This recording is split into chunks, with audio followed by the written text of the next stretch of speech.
دادستانی ولایت ختلام نام مجرمین ترکش در شهر قرغون تپه را که 12 مرد در نزدیکی پایگاه 201 روسیه به وقوع پیوست اعلان کرد. نسبت 5 نفر پرونده جنایتی به سود ارسال کرده شده است.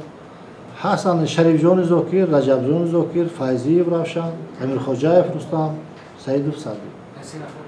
از این 5 نفر 2 نفر یعنی شریف جان زاکر و رجب جان زاکر اکاودار هستند. به واسطه در عملی نمودن همین اکت تروریستی آنها شرکت داشتند. طبق اطلاع رسمی افراد بازداشت شده طریق اینترنت دستور انجام ترکش را از اعضای دولت اسلامی می گرفتند. هدف از این ترکش همراهی به حزب و سازمان‌های تروریستی بوده است. در این ترکش ساکن شهر قرغون تپه حسنبای رحمانوف 67 ساله نگهبان لیسه تکنیکی شهر قرغون تپه هلاک شد. پرونده با اتهام تروریسم، سوء قصد به آدمکشی، استفاده مواد ترکنده و تشکیل گروه اکستریمیستی پس از تفتیش به دادگاه ارسال شده است.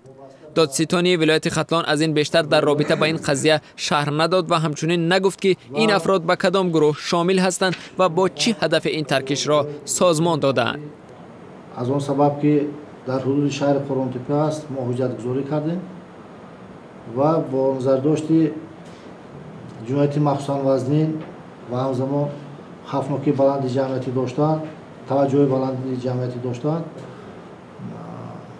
رابطه پروکراتور گنرالی به خلاص آمدند که تفتیش پرونده جنایتی از جانب ریاست تفتیش پرونده جنایتی مخصوصا نامی پروکراتور گنرالی انجام داده شد. با گذشت 4 ماه از این حادثه مشخص نیست که تا کجا خود گمانبران در اتهامات وارده خود را گناهکار اعتراف میکنند یا نه و در رابطه با ترکشی رخ دادن نظری آنها چی است.